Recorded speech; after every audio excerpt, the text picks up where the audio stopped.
Selamat pagi jemaat yang dikasihi oleh Tuhan. Kita bersyukur boleh beribadah pada pagi hari ini dan dengarkanlah panggilan ibadah kita yang terambil dari Amsal 10 ayat 28 dan 29. Harapan orang benar akan menjadi sukacita, tetapi harapan orang fasik menjadi sia-sia. Jalan Tuhan adalah perlindungan bagi orang yang tulus, tetapi kebinasaan bagi orang yang berbuat jahat. Ibadah pada pagi hari ini akan kita mulai dengan pertolongan dari Allah yang menjadikan sumber pengharapan dan perlindungan kita, dan yang telah mengundang kita untuk beribadah kepadanya. Turunlah atas kita sekalian anugerah, berkat dan damai sejahtera dari Allah Bapa, Allah Putra, dan Allah Roh Kudus. Amin.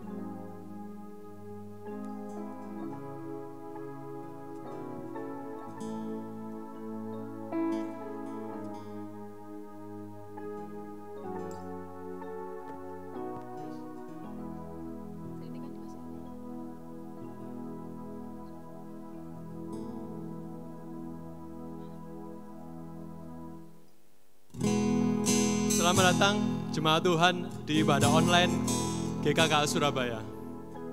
Dialah yang kuat, Dia Allah yang mulia, Dia Allah yang perkasa, dan Dia Allah yang berdaulat atas kehidupan kita. Apapun yang terjadi di dalam hidup kita saat ini, percayalah, Dia Allah yang sama. Dia Allah yang dulu, sekarang, dan selamanya Allah yang sama, yang dengan kasih dan kuasa-Nya memegang kendali atas hidup kita.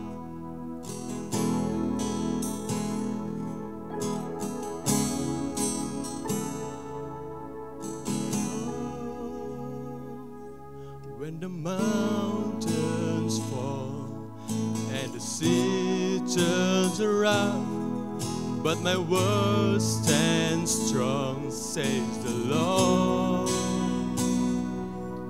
When the world gets tough, filled with broken heart, but my love won't fail, says the Lord. Your love is powerful, knees shall bow. Your love is mighty, the earth will shake. Your grace abounds in us. You're more than enough for me.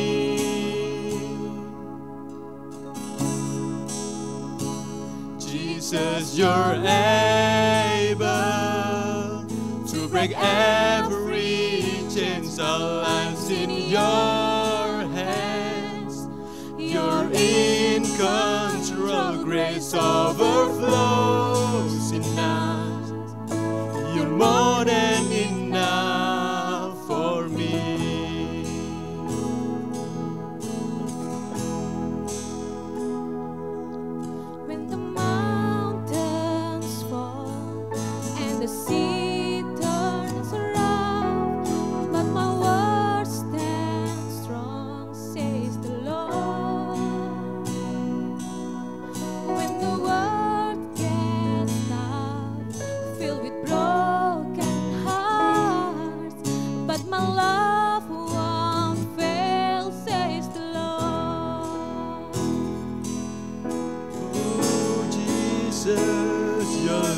Is powerful, knees shall bow. Your love is mighty, the earth will shake. Your grace abounds in us. You're more than enough for me.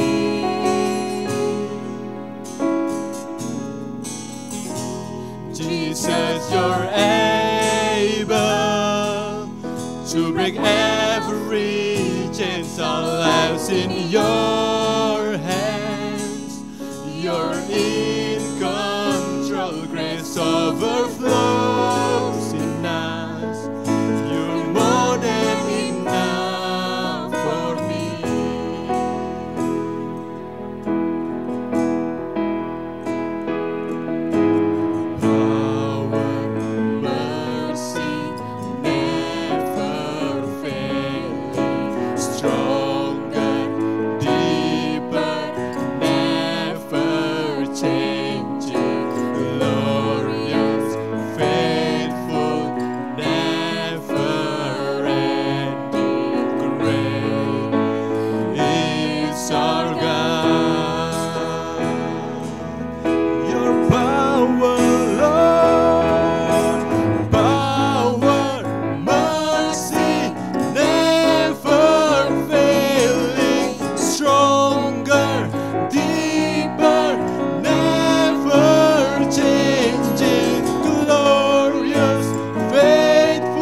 is powerful. Knees shall bow, your love is mighty. The earth will shake, your grace abounds in us. You're more than enough for me.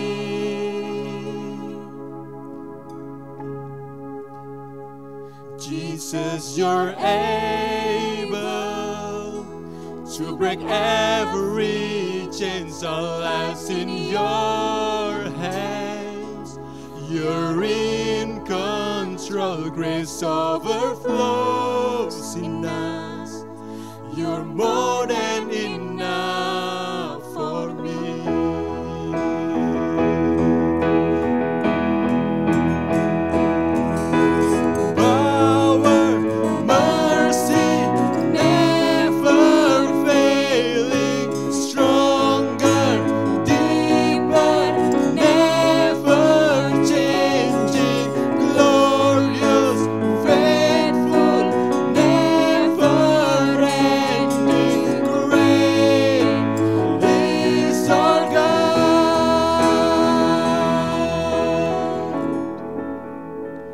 Tundukkan kepala kita.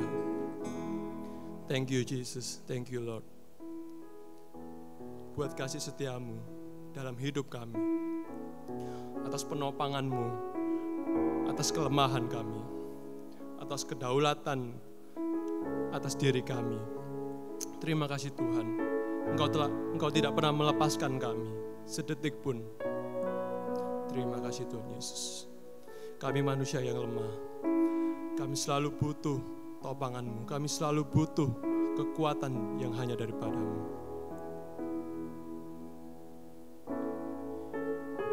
Mari jemaat Tuhan, kita merenungkan bahwa kekuatan dan kebaikan Tuhan itu berasal dari Kristus yang telah ada di dalam diri kita.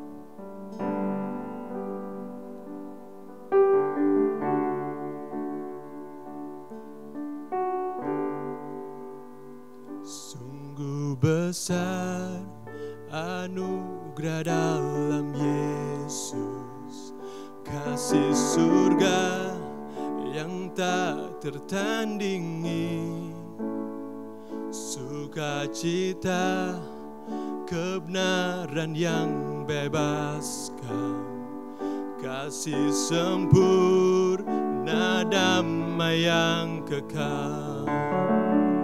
Harapanku hanyalah dalam Yesus, hidupku terpaut padanya. Oh betapa ajaib dan mulia kasih-Nya, karena Dia Kristus dalamku.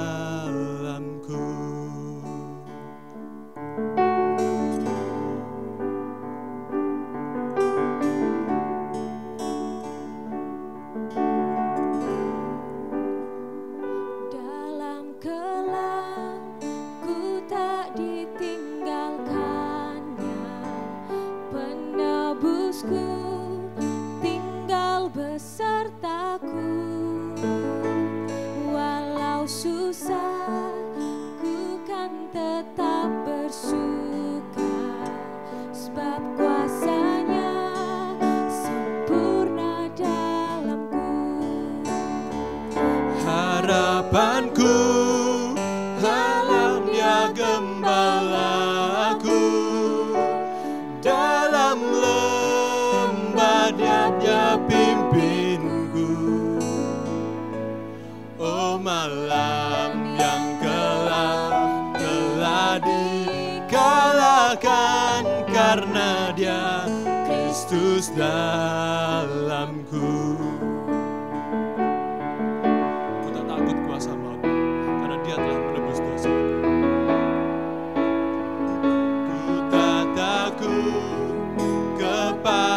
Kuasa maut, karena Yesus telah tanggung dosaku.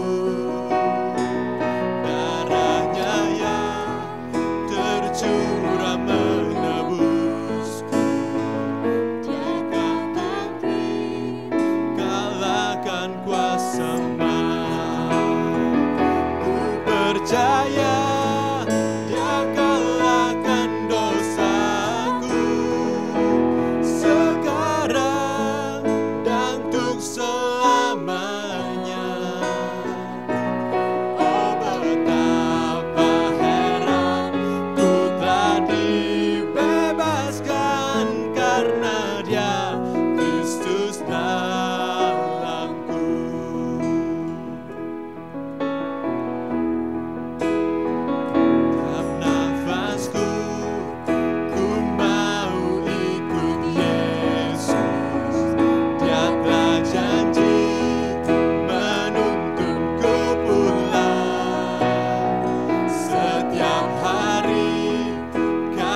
harapanku hanyalah dalam Yesus. Segala kemuliaan baginya. Saat usai nanti ku kan terus bernyanyi karena Dia Kristus dalamku. Saat usai nanti ku kan terus memuji karena Dia Kristus dalamku. Karena Dia Kristus dalamku. Karena Dia Kristus dalamku.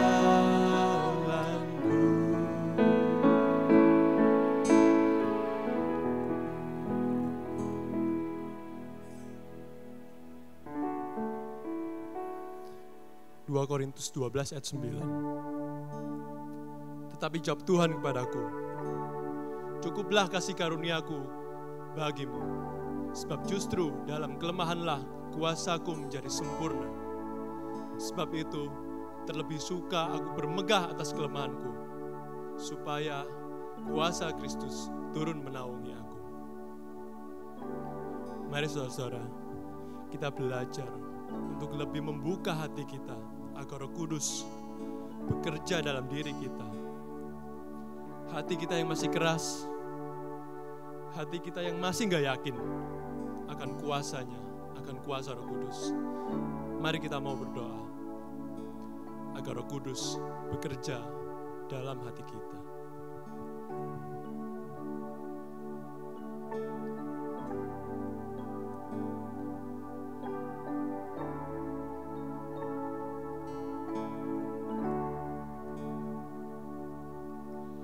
Roh-Mu yang hidup penuhiku, mengalir dalamku.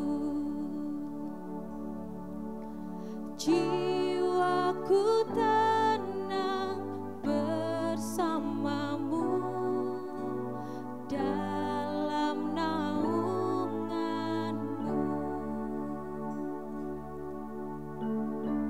Sama-sama kita serukan. Ku buka hati untuk jamahan-Mu, berserah penuh di hadirat-Mu. Kau ambil alih seluruh hidupku di altar-Mu, menyembah-Mu.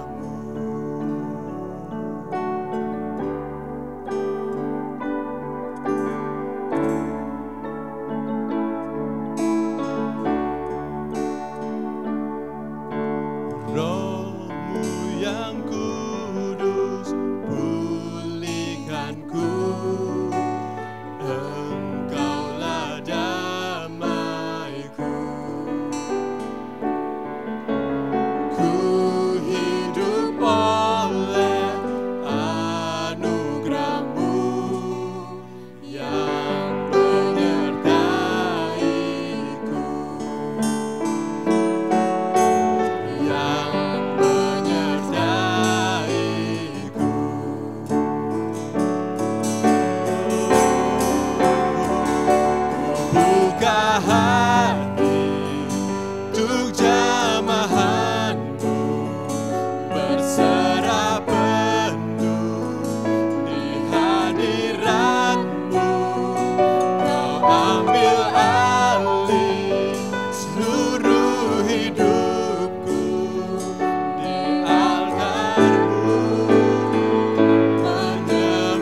tiap saat, tiap waktu. Kami selalu ya Tuhan, membutuhkan kasih-Mu dan kekuatan-Mu. Mari kita persiapkan hati dan diri kita pada kebenaran firman Tuhan yang akan disampaikan. Kiranya Roh Kudus bekerja dalam diri kita, memberikan kebijaksanaan bagi kita untuk mendengarkan dan menjalankan firman-Nya.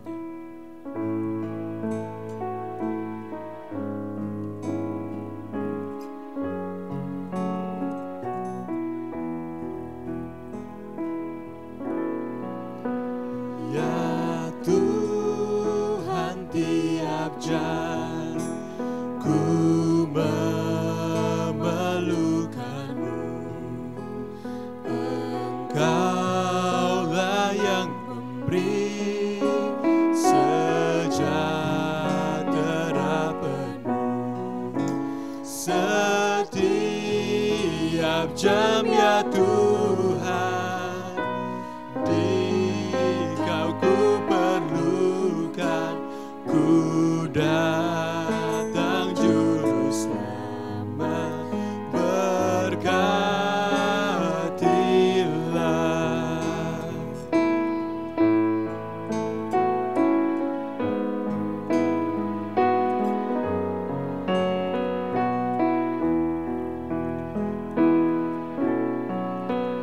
Ya Tuhan, tiap jam penuhi hatiku, supaya bersyukur selalu padamu. Setiap jam ya Tuhan, Dikau ku perlukan. Ku datang juru selamat, berkatilah.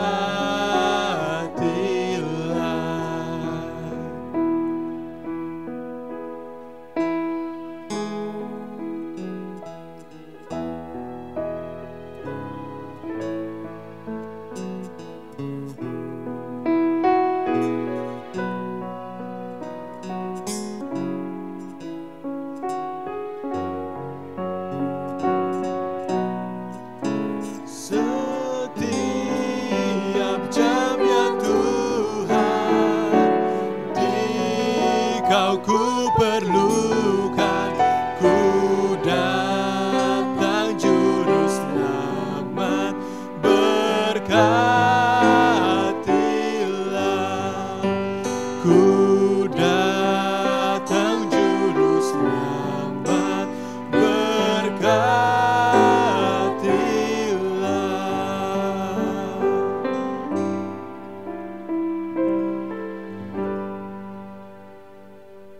Baik, selamat pagi jemaat yang dikasihi oleh Tuhan. Sebelum kita merenungkan kebenaran firman Tuhan, mari kita tundukkan kepala dan kita berdoa, mohon pimpinan dan penyertaan Tuhan di dalam merenungkan dan memahami kebenaran firman Tuhan. Bapa di dalam surga, kami bersyukur di dalam kehidupan kami selalu ada waktu dan kesempatan yang Tuhan berikan, di mana kami boleh duduk tenang, mendengarkan kebenaran firman-Mu. Satu kebenaran firman Tuhan yang boleh menjadi dasar di dalam kehidupan kami, menjadi pijakan di mana kami boleh melandaskan pengakuan kami di dalam Tuhan yang kami sembah, yang adalah juru selamat kami, Yesus Kristus itu. Terima kasih ya Tuhan, di tengah masa-masa yang sulit ini, sekali lagi kami boleh belajar, membaca dan merenungkan kebenaran firman Tuhan, dan biarlah ini boleh kami lakukan di dalam kehidupan kami sebagai anak-anak Tuhan. Terima kasih ya Tuhan, kami menyerahkan waktu kami yang terbatas ke dalam tangan-Mu. Berkati hamba-Mu untuk menyampaikan kebenaran firman Tuhan ini dan urapi, serta sembunyikan di belakang salib Tuhan. Kami mengucap syukur dan berdoa di dalam nama Tuhan Yesus, Tuhan dan Juru Selamat kami. Amin. Saudara, kita akan membaca bagian daripada firman Tuhan yang diambil dari Injil Yohanes pasal yang ke-7 ayat 53 sampai pasal ke-8 ayat ke-11. Saya akan membacakannya bagi kita semua. Lalu mereka pulang masing-masing ke rumahnya, tetapi Yesus pergi ke Bukit Zaitun. Pagi-pagi benar ia berada lagi di bait Allah dan seluruh rakyat datang kepadanya. Ia duduk dan mengajar mereka. Maka ahli-ahli Taurat dan orang-orang Farisi membawa kepadanya seorang perempuan yang kedapatan berbuat zina. Mereka menempatkan perempuan itu di tengah-tengah. Lalu berkata kepada Yesus, "Rabi, perempuan ini tertangkap basah ketika ia sedang berbuat zina. Musa dalam hukum Taurat memerintahkan kita untuk melempari perempuan-perempuan yang demikian. Apakah pendapatmu tentang hal itu?" Mereka mengatakan hal itu untuk mencobai dia, supaya mereka memperoleh suatu untuk menyalahkannya. Tetapi Yesus membungkuk lalu menulis dengan jarinya di tanah. Dan ketika mereka terus-menerus bertanya kepadanya, ia pun bangkit, berdiri lalu berkata kepadanya, "Barang siapa di antara kamu tidak berdosa, hendaklah ia yang pertama melemparkan batu kepada perempuan itu." Lalu ia membungkuk pula dan menulis di tanah. Tetapi setelah mereka mendengar perkataan itu, pergilah mereka seorang demi seorang, mulai dari yang tertua. Akhirnya tinggallah Yesus seorang diri dengan perempuan itu yang tetap di tempatnya. Lalu Yesus bangkit, berdiri dan berkata kepadanya, "Hai perempuan, di manakah mereka? Tidak adakah seorang yang menghukum engkau?" Jawabnya, "Tidak ada, Tuhan." Lalu kata Yesus, "Aku pun tidak menghukum engkau. Pergilah dan jangan berbuat dosa lagi mulai dari sekarang." Saya akan mengulangi bagian dari Yohanes 8 ayat 10 dan 11. Lalu Yesus bangkit berdiri dan berkata kepadanya, "Hai perempuan, di manakah mereka?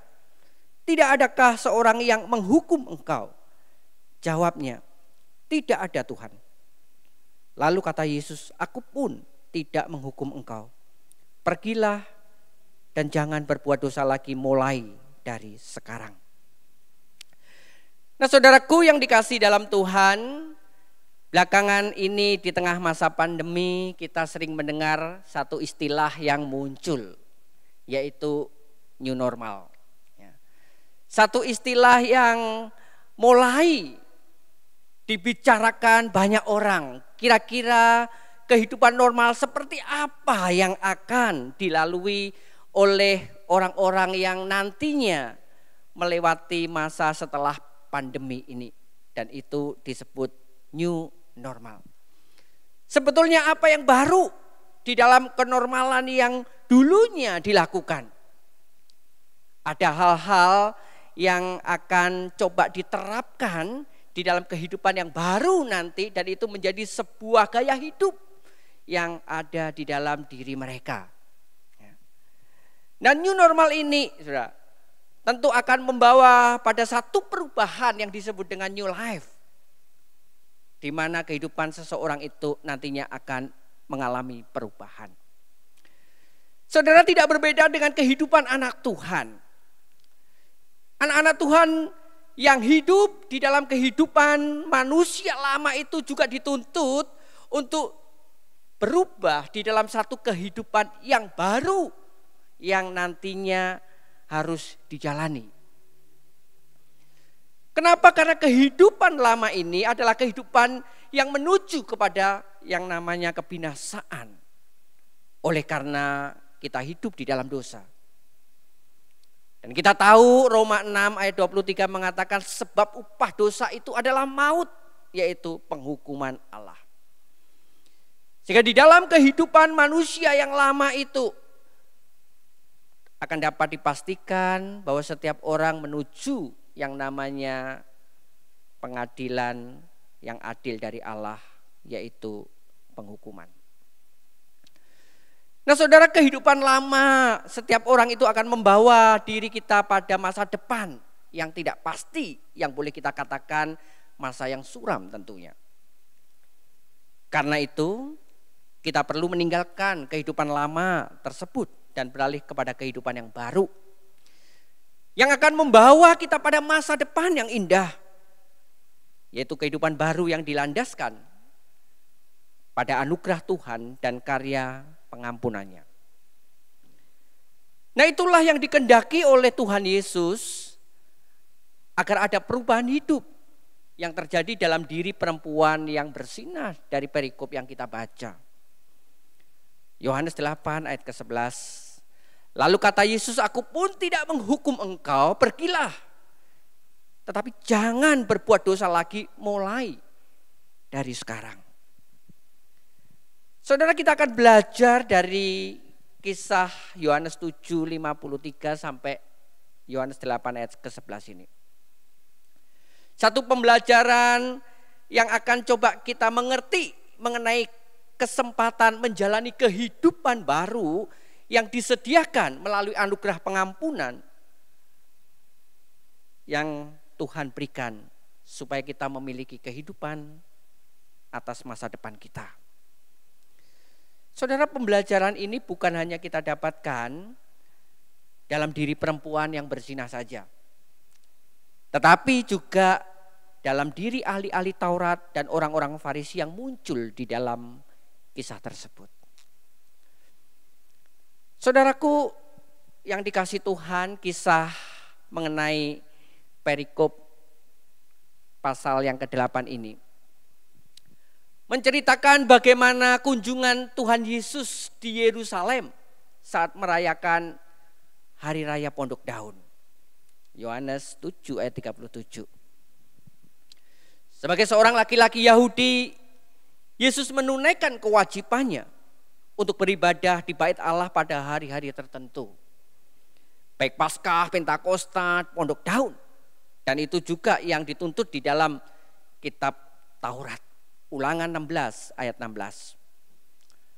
Nah saudara, Yesus menunaikan tugas dan kewajibannya beribadah di bait Allah ini. Tetapi dia sebagai anak Allah yang tahu porsi dan tugasnya di dunia ini, dia juga menggunakannya untuk mengajar banyak orang di sana. Nah itulah kasus perzinahan ini mulai dimunculkan oleh ahli-ahli Taurat dan orang-orang Farisi. Saudara, mereka adalah kelompok orang-orang yang tidak menyukai Tuhan Yesus. Dari awal mereka menuding Tuhan Yesus sebagai penghujat Allah karena menganggap dirinya adalah anak Allah, menyetarakan dengan Allah itu. Karena itu mereka mencoba mencari kesempatan demi kesempatan. Dan saat itu muncul kesempatan yang baik. Yaitu mereka memakai momen kejadian di mana mereka mendapati seorang yang berbuat zina dan menempatkannya di hadapan Tuhan. Nah kisah ini menarik, kenapa? Karena memang ketika ahli-ahli Taurat dan orang-orang Farisi ini menempatkan perempuan yang kedapatan berzina ini bukan untuk mendapat satu nasihat dari Tuhan bagaimana menyelesaikan persoalan ini, tetapi justru di dalam firman Tuhan Yohanes 8 ayat ke-16 di sana mencatat bahwa ada motivasi tersembunyi di balik apa yang dikerjakan ahli Taurat dan orang Farisi ini. Mereka ingin menjebak Tuhan. Mereka ingin mendapati kesalahannya. Dan mereka memakai satu titik tolak dengan dasar hukum Musa. Bukan hukum Roma. Walaupun faktanya orang-orang Yahudi pada saat itu berada di bawah penjajahan bangsa Romawi. Nah saudara, hukum Musa yang menjadi titik tolak ini begitu keras ketika mendapati ada pelanggaran khususnya perzinahan. Perzinahan seseorang yang kedapatan berzina ini akan dihukum, dijatuhi hukuman mati. Dan itu mengacu kepada Bilangan 20 ayat ke-10. Perzinahan melanggar hukum Allah yang kudus. Keluaran 20 ayat 14. Sehingga di sana ditekankan, jangan berzina. Saudara, bentuk penghukuman di dalam hukum Musa ini sangat wajar ketika seseorang harus dilempari batu sampai mati. Itulah hukum Allah yang diberikan kepada Musa. Satu hukum yang seharusnya ditegakkan oleh orang-orang Yahudi, bahkan secara khusus Tuhan Yesus. Nah, tetapi hukum Roma berbeda. Hukum Roma tidak menjatuhkan hukuman mati kepada pelakunya. Hukum Roma memberikan kelonggaran. Mereka yang berzina diceraikan dan tidak diberi uang cerai itu. Nah, kenapa ahli-ahli Taurat ini menempatkan perempuan yang kedapatan berzina ini di depan Tuhan Yesus? Dan seakan-akan dengan baik menyebut Tuhan Yesus Rabi untuk memperoleh nasihat daripada Tuhan Yesus. Saudara, ada kejanggalan di dalam peristiwa ini. Kalau kita melihat bahwa sebetulnya yang dikatakan perzinahan itu adalah bentuk pasangan. Ya, ada pria dan ada wanitanya tentunya. Tetapi dilihat di dalam bagian ini, ahli-ahli Taurat dan orang Farisi ini hanya membawa, menyeret daripada perempuan itu. Tidak ada lawannya, si pria itu dibiarkan lolos dan tidak dimunculkan di sana. Ini kejanggalan yang muncul. Dan hukum Musa memang memastikan orang yang berbuat zina ini harus dihukum mati. Tetapi ada satu tahapan. Ada satu investigasi yang digelar, penyelidikan sehingga jelas duduk masalahnya, baru hukum mati itu diberikan. Namun di dalam kasus ini seakan-akan ahli-ahli Taurat, orang Farisi ini meminta persetujuan untuk hari itu juga si perempuan ini dihukum mati. Nah, kejanggalan yang ketiga yaitu berzina ini diperhadapkan ketika Tuhan Yesus sedang mengajar orang banyak. Di dalam ayat yang kedua itu. Pagi-pagi benar Yesus berada di bait Allah dan seluruh rakyat datang kepadanya. Ia duduk dan mengajar di sana. Nampaknya ahli-ahli Taurat dan orang Farisi ini ingin mendapat persetujuan yang diketahui oleh khalayak ramai. Khalayak umum tentunya. Nah, apa yang diharapkan oleh ahli Taurat dan orang-orang Farisi ini, saudara, dengan kondisi yang diperhadapkan di depan Tuhan Yesus ini? Saudara, saya yakin apa yang dilakukan oleh ahli Taurat ini dan orang-orang Farisi ini akan sulit untuk diambil jalan keluarnya. Pasti setiap orang yang memberikan keputusan jalan keluar akan terjebak di dalam perangkap yang disediakan oleh ahli Taurat dan orang Farisi. Jikalau Tuhan Yesus mengutamakan Taurat dan itu berarti Tuhan Yesus berkontradiksi dengan gaya hidupnya yang penuh kasih, pengampunan di dalam ajarannya yang ditekankan. Dan juga Tuhan Yesus mengabaikan hukum Roma yang saat itu berlaku. Seharusnya perempuan ini diceraikan dan tidak diberi uang pesangon seperti itu. Itu kalau Tuhan Yesus mengutamakan Taurat. Dan di dalam mengutamakan Taurat ini, maka Tuhan Yesus juga dianggap tidak taat kepada hukum Roma. Kalau sampai keputusan diberikan, oke, boleh diberikan hukuman mati itu, maka akan terjadi kekacauan publik di sana. Karena setiap orang yang hadir tentu akan mengambil batu dan merajam daripada perempuan ini.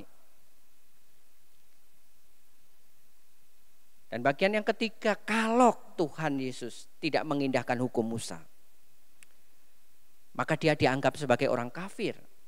Tidak layak disebut sebagai umat Allah, apalagi mengakui dirinya Mesias. Saudara, ini adalah kasus yang sulit yang menjebak Tuhan Yesus supaya mendapati kesalahannya. Karena didasari oleh satu penekanan bahwa mereka menolak kemesiasan Tuhan. Saudara, apa yang dilakukan oleh Tuhan Yesus di dalam bagian ini? Sangat sederhana. Dia membungkuk dan menulis, dan kita tidak perlu menafsirkan apa yang ditulis di sana.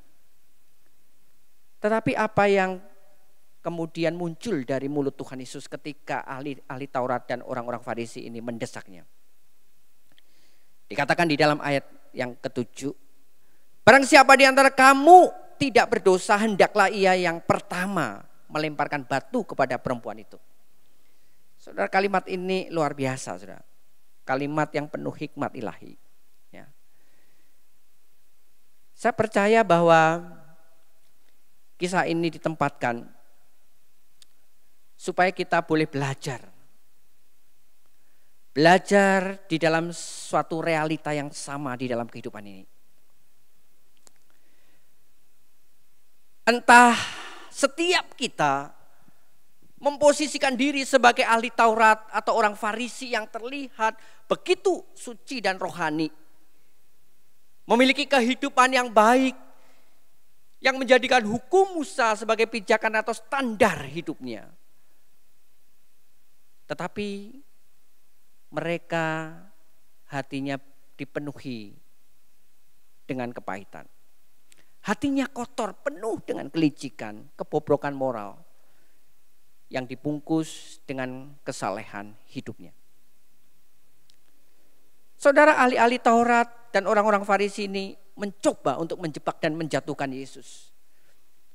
Justru mereka sendiri tersandung dan malu. Karena Yesus menelanjangi, membongkar kedok mereka dengan kalimat yang luar biasa. Tetapi mereka tidak menyesali, saudara. Tidak memohon pengampunan dari Tuhan, melainkan mereka segera meninggalkan tempat itu satu persatu mulai dari yang tertua. Saya percaya mereka mengabaikan pengampunan Tuhan yang semestinya bisa mereka dapatkan, yang mengubah kehidupan mereka. Tetapi dalam bagian ini kita melihat bahwa mereka memilih untuk tetap hidup dalam kehidupan yang lama, yang menuju kepada kebinasaan dibandingkan dengan kehidupan baru di dalam Yesus yang menjamin masa depan mereka.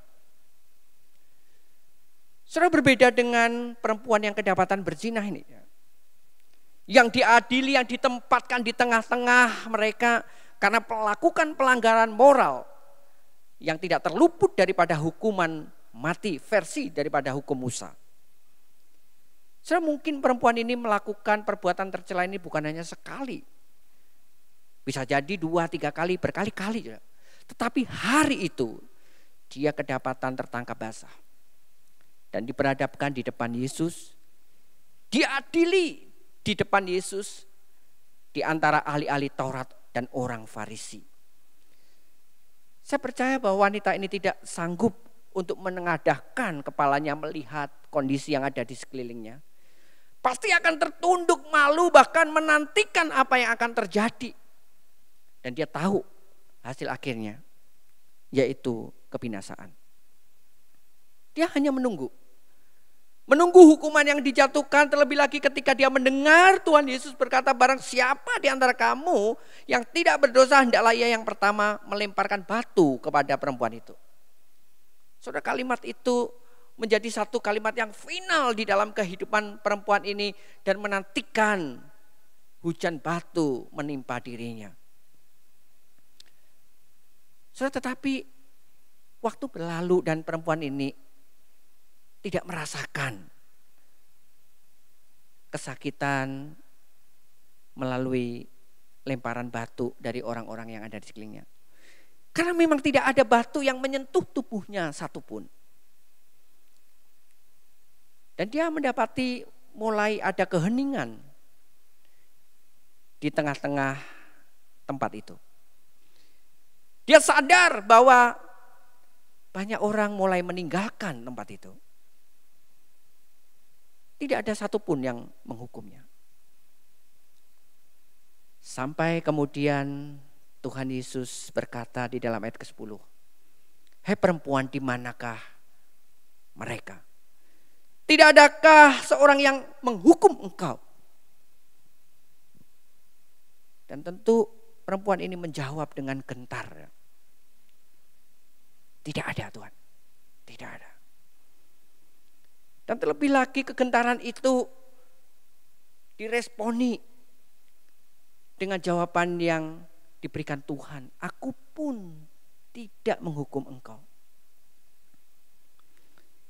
Saudara, saya percaya bahwa perempuan ini yakin satu-satunya pribadi yang layak untuk melemparkan batu merajamnya adalah Yesus, yang sudah memberikan statement itu. "Barang siapa di antara kamu tidak berdosa, hendaklah ia yang pertama melemparkan batu kepada perempuan itu." Tetapi Tuhan Yesus yang memang layak menjatuhkan penghukuman itu, Dia memilih untuk memberikan pengampunannya, agar perempuan yang ada di depannya itu memperoleh kesempatan sekali lagi untuk bertobat, menjalani kehidupan baru di dalam anugerah yang Tuhan berikan. Hanya Tuhan satu-satunya pribadi yang menjadi jaminan dalam kehidupan masa depan setiap kita di dalam anugerahnya.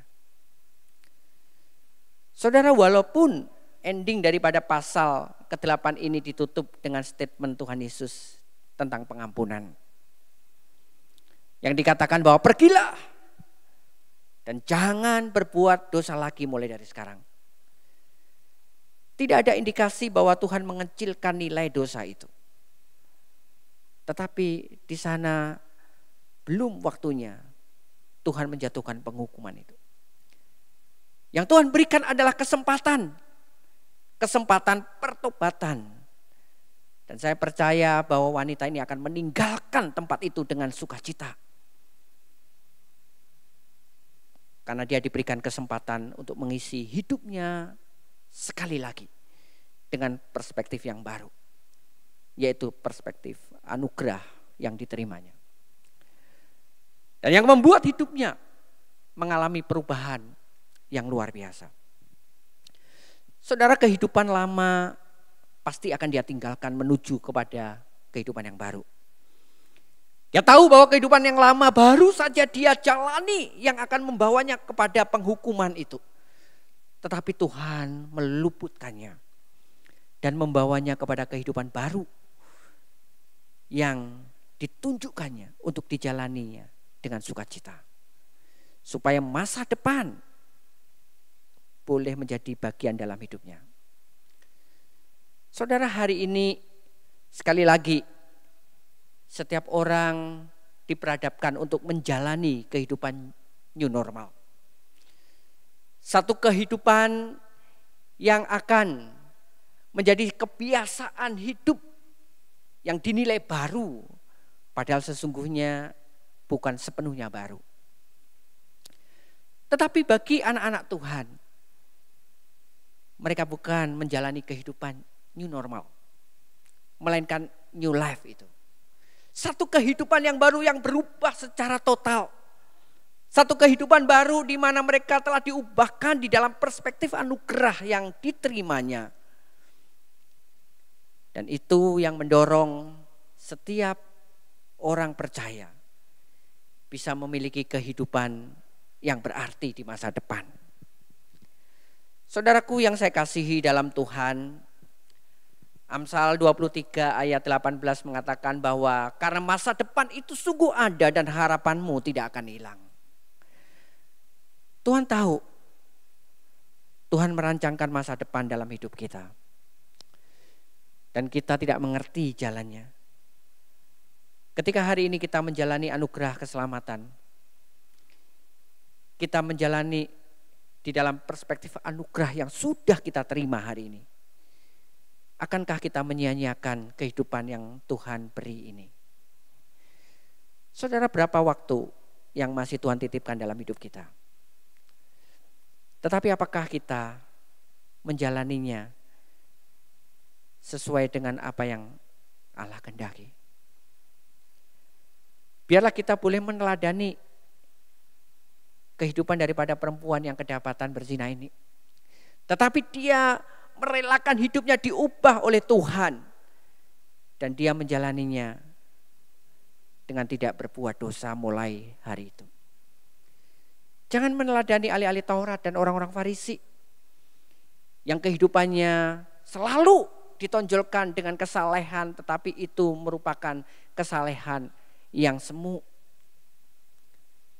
Tetapi biarlah kita dengan rendah hati datang kepada Tuhan. Tuhan, bentuk hidupku. Dan terima kasih untuk anugerah keselamatan yang sudah Kau nyatakan. Kiranya Tuhan menolong kita supaya kita boleh mengisi kehidupan kita dengan lebih berarti lagi di masa depan. Amin. Bapa di dalam surga, kami bersyukur untuk firman-Mu yang kami dengar pada pagi hari ini. Ajar kami ya Tuhan untuk dengan rendah hati menyadari bahwa sebagai manusia yang berdosa kami seringkali mengecewakan hati Tuhan. Sekalipun anugerah keselamatan sudah kami rasakan, kami terima, tetapi kehidupan dunia yang membawa dan menyeret kami jatuh di dalamnya, kami acap kali tidak taat, bahkan mendukakan hati Tuhan. Bantu kami Tuhan, untuk boleh bangkit dan mengisi kehidupan yang baru yang Tuhan berikan. Supaya kehidupan kami yang kami jalani ke depan adalah kehidupan yang penuh dengan rencana dan rancangan Tuhan yang indah bagi setiap kami. Bantu kami untuk meninggalkan kehidupan lama yang membawa kepada kebinasaan, untuk tekun berjalan di dalam kehidupan baru yang Tuhan sediakan. Terima kasih untuk kebenaran firman-Mu yang mengingatkan kami sebagai anak-anak Tuhan. Ini doa kami di dalam nama Tuhan Yesus. Kami bersyukur dan kami berdoa. Amin. Bersama dengan segenap umat percaya di berbagai tempat, kita akan kembali menaikkan pengakuan iman kita, pengakuan iman rasuli yang berbunyi demikian. Aku percaya kepada Allah, Bapa yang Maha Kuasa, Khalik langit dan bumi, dan kepada Yesus Kristus anaknya yang tunggal Tuhan kita, yang dikandung dari Roh Kudus, lahir dari anak darah Maria, yang menderita sengsara di bawah pemerintahan Pontius Pilatus, disalibkan, mati dan dikuburkan, turun ke dalam kerajaan maut. Pada hari yang ketiga, bangkit pula dari antara orang mati, naik ke surga, duduk di sebelah kanan Allah, Bapa yang Maha Kuasa. Dan dari sana ia akan datang untuk menghakimi orang yang hidup dan yang mati. Aku percaya kepada Roh Kudus, gereja yang kudus dan am, persekutuan orang kudus, pengampunan dosa, kebangkitan orang mati, dan hidup yang kekal. Amin. Kita juga akan bersama-sama menaikkan dua pokok doa syafaat yang akan saya naikkan, dan kiranya jemaat bisa mengaminkannya di rumah masing-masing. Kita tundukkan kepala dan kita berdoa. Bapa di dalam surga, kami datang sekali lagi di hadapan-Mu, membawa pergumulan daripada negeri ini, bahkan secara khususnya kota kami Surabaya. Kami bersyukur ya Tuhan, jikalau di dalam masa-masa yang sulit, masa pandemi COVID-19 berlangsung ini, kota ini menerapkan berbagai himbauan kebijakan yang tidak lain adalah PSBB, yang seharusnya ditaati dengan begitu ketat agar membuat penyebaran COVID yang terjadi di sekeliling kami boleh dikurangi. Tetapi kami begitu prihatin karena begitu mendengar, melihat faktanya bahwa penderita yang terinfeksi khususnya di kota ini begitu tinggi. Dan itu disebabkan karena masyarakat di sekeliling kami tidak mematuhinya dengan baik. Tuhan, kota ini sudah memasuki status darurat. Satu status yang membuat hati kami cemas. Karena ada begitu banyak penderita yang terjangkit sementara ruang kesehatan yang menampung, yaitu rumah sakit tidak lagi cukup. Belum lagi ada begitu banyak tenaga medis yang juga terjangkit dan tidak sedikit yang juga meninggal. Karena itu Tuhan kasihani kota kami ini. Ingatkan kembali setiap kami penduduk kota Surabaya ini untuk boleh mematuhi dengan baik, menjaga kehidupan yang dianjurkan oleh pemerintah dan bagaimana kami menerapkannya secara ketat di dalam kehidupan ini. Kami rindu ya Tuhan bahwa kehidupan ini boleh kembali berangsur-angsur pulih. Dan kami rindu ya Tuhan, khususnya gereja ini juga boleh bisa kembali mengadakan ibadah korporat, ibadah bersama-sama yang selama 3 bulan ini kami tinggalkan. Tuhan bantu kami sebagai warga gereja ini juga boleh dengan setia memerangi penyebaran COVID-19 ini melalui ketaatan kami melakukan himbauan pemerintah ini. Tuhan, kami juga bersyukur di tengah masa pandemi ini gerejamu juga terpanggil untuk berbagian memperhatikan daripada orang-orang yang mengalami pergumulan hidup karena terdampak COVID-19. Uluran tangan daripada jemaat melalui majelis yang dipercayakan. Di dalam mengelola keuangan, bahkan bantuan-bantuan yang disalurkan, biarlah itu boleh meringankan daripada beban jemaat yang ada. Tuhan, Kau tentunya tidak menutup mata untuk memberkati usaha pekerjaan daripada setiap jemaat di tempat ini apapun yang mereka lakukan ya Tuhan. Dan terlebih lagi ya Tuhan, Engkau boleh meringankan tangan mereka menolong jemaat-jemaat yang kesulitan tersebut. Terima kasih ya Tuhan. Karena di dalam masa-masa yang sulit ini kami boleh menyadari artinya kami sebagai keluarga besar. Yang boleh berbagian ketika seorang sakit kami pun merasa sakit. Ketika jemaat bersuka cita kami pun bersuka cita. Tuhan bantu kami untuk boleh menjadi gereja Tuhan yang terpanggil di tengah zaman ini. Ini doa kami Tuhan. Di dalam nama Tuhan Yesus kami berdoa. Amin. Tiba saatnya kita diberi kesempatan untuk memberikan yang terbaik dari diri kita.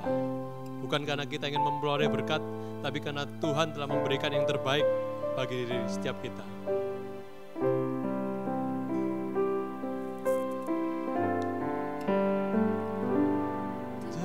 Tenanglah kini hatiku, Tuhan memimpin langkahku. Di tiap saat dan kerja, tetap ku rasa tangannya. Allah yang memimpinku, tanganku dipegang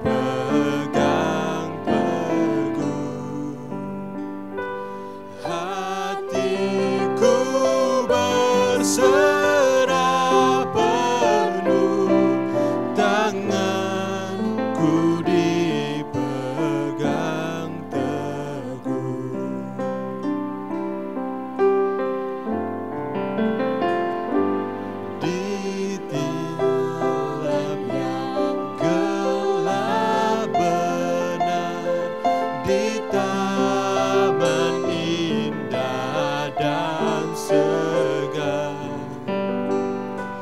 di taufan dan di laut tenang, tetap tanganku dipegang. Tuhanlah yang membimbingku, tanganku dipegang teguh. Hatiku berserah penuh, tanganku dipegang teguh. Tuhanlah yang membimbingku, tanganku dipegang teguh. Hatiku berserah penuh, tanganku dipegang teguh.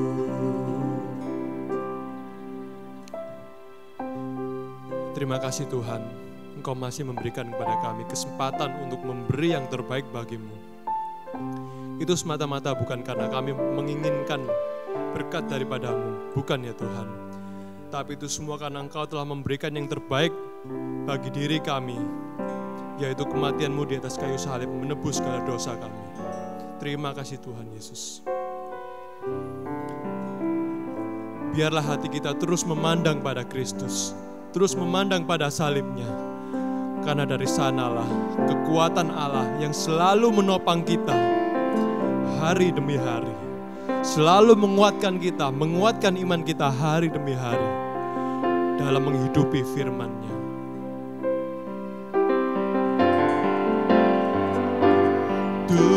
Tuhanlah yang membimbingku, tanganku dipegang teguh. Hatiku berserah penuh, tanganku dipegang teguh.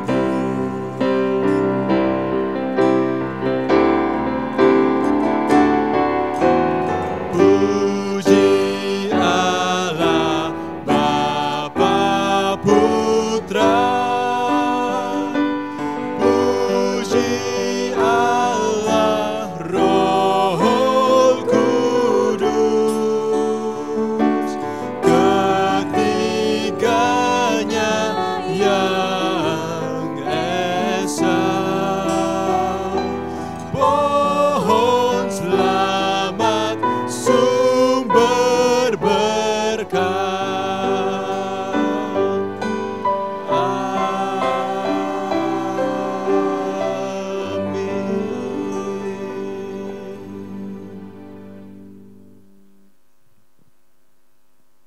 Jemaat, saat ini arahkanlah dirimu di hadapan Tuhan dan terimalah berkat-Nya. Tuhan memberkati dan melindungi engkau. Tuhan menyinari engkau dengan wajah-Nya dan memberi engkau kasih karunia. Tuhan menghadapkan wajah-Nya kepadamu dan memberi engkau damai sejahtera. Mulai pagi hari ini sampai Maranatha Tuhan datang kedua kali. Amin.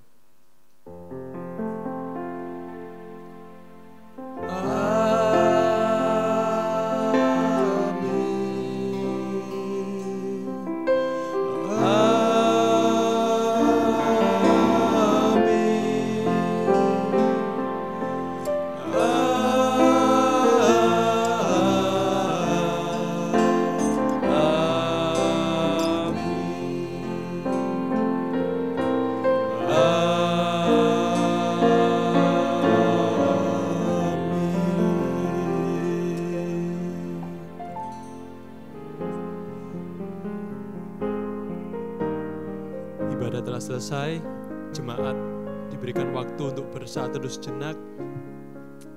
Kemudian untuk warta jemaat bisa dilihat di layar masing-masing. Happy Sunday and God bless you. Selamat pagi jemaat yang saya kasih dalam Tuhan. Sebagai gereja kita terpanggil untuk menyatakan kasih kepada orang-orang yang ada di sekeliling kita. Itulah panggilan bergereja. Di masa pandemi COVID yang melanda dunia bahkan negeri kita ini, gereja juga terpanggil untuk menyatakan dan memberikan kasih kepada orang-orang yang ada di sekeliling kita. Karena itu saya mengajak setiap kita untuk boleh berbagi kasih dengan mereka yang terdampak COVID-19 ini. Gereja akan membuka aksi berbagi kasih ini dengan sasaran jemaat gereja kita, baik di pusat maupun di cabang, baik kepada orang-orang yang ada di sekeliling kita yang terdampak secara ekonomi, ataupun tenaga medis yang berjuang di garis depan. Karena itu mari kita sisihkan dana yang kita miliki untuk menolong mereka. Sekecil apapun itu akan sangat berguna untuk meringankan mereka. Karena itu saudara dapat membagikan berkat itu dan menyalurkannya sebagai donasi yang dapat Bapak Ibu transfer melalui rekening BCA yang tertera di layar kaca Bapak Ibu. Tuhan Yesus memberkati.